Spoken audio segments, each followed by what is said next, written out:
नमस्कार दोस्तों, आप सभी का रोचक कथाएं में स्वागत है। आज मैं लेकर आई हूँ कार्तिक माह महात्म 16वां अध्याय।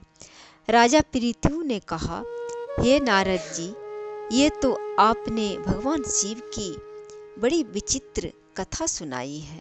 अब कृपा करके आप यह बताइए कि उस समय राहु उस पुरुष से छूटकर कहाँ गया। नारद जी बोले, उसे छूटने पर वह दूत बर्बर नाम से विख्यात हो गया और अपना नया जन्म पाकर वह धीरे धीरे जलंधर के पास गया। वहां जाकर उसने शंकर की सब चेष्टा कही। उसे सुनकर दैत्य ने सब दैत्यों को सेना द्वारा आज्ञा दी। काल नेमी और शुंभ निशुंभ आदि सभी महाबली दैत्य तैयार होने लगे। एक से एक महाबली दैत्य करोड़ों करोड़ों की संख्या में निकल युद्ध के लिए जुट पड़े। महाप्रतापी सिंधु पुत्र शिवजी से युद्ध करने के लिए निकल पड़ा। आकाश में मेघ छा गए और बहुत अपशगुन होने लगा।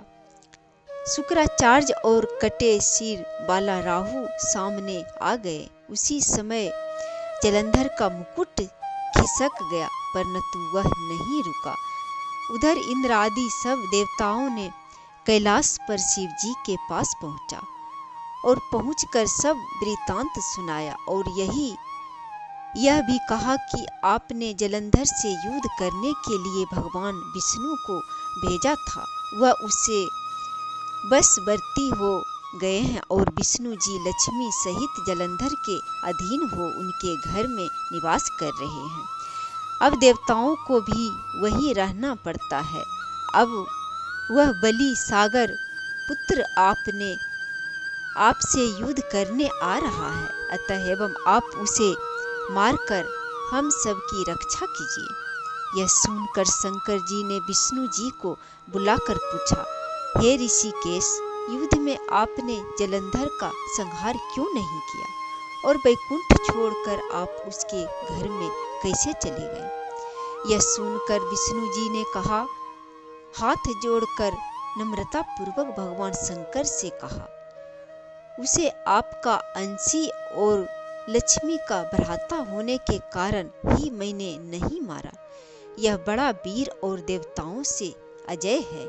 इसी पर मुग्ध होकर मैं उसके घर में निवास करने लगा हूँ। विष्णु जी के इन वचनों को सुनकर शंकर जी हंस पड़े।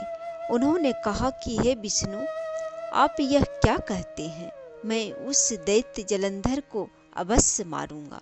अब आप सभी देवता जलंधर को मेरे द्वारा ही मारा गया जान अपने स्थान को जाइए। जब शंकर जी ने ऐसा कहा तो सब देवता निसंदेह रहित होकर अपने स्थान को चले गए। इस समय पराक्रमी जलंधर अपनी विशाल सेना के साथ पर्वत के समीप आग कैलाश को घेर सिंह नाद करने लगा। दैत्यों के नाद और कोलाहल को सुनकर शिवजी ने नंदी आदि गणों को उसे युद्ध करने की आज्ञा प्रदान की। कैलाश के समीप भीषण युद्ध होने लगा।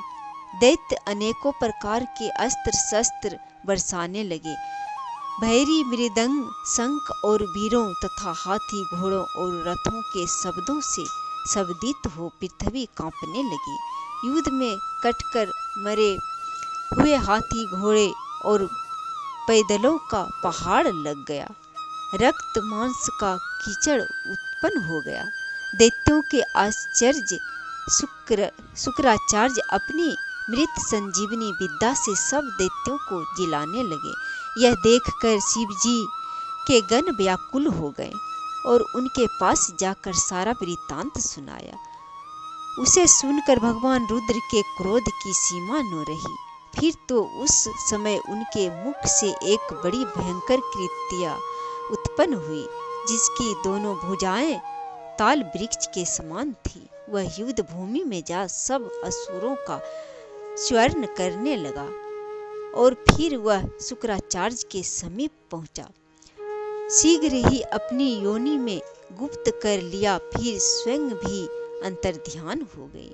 शुक्राचार्य के गुप्त हो जाने से दैत्यों का मुख मलिन पड़ गया और वे युद्ध भूमि को छोड़ भागे। इस पर सुम निशुम और काल नेमी आदि सेनापतियों ने अपने भागते हुए वीरों को रोका। शिवजी के नंदी आदि गणों ने भी, जिसमें गणेश और स्वामी कार्तिकेय जी भी थे, दैत्यों से भीषण युद्ध करना आरंभ किया। 16वां अध्याय समाप्त हुआ। जय श्री हरि।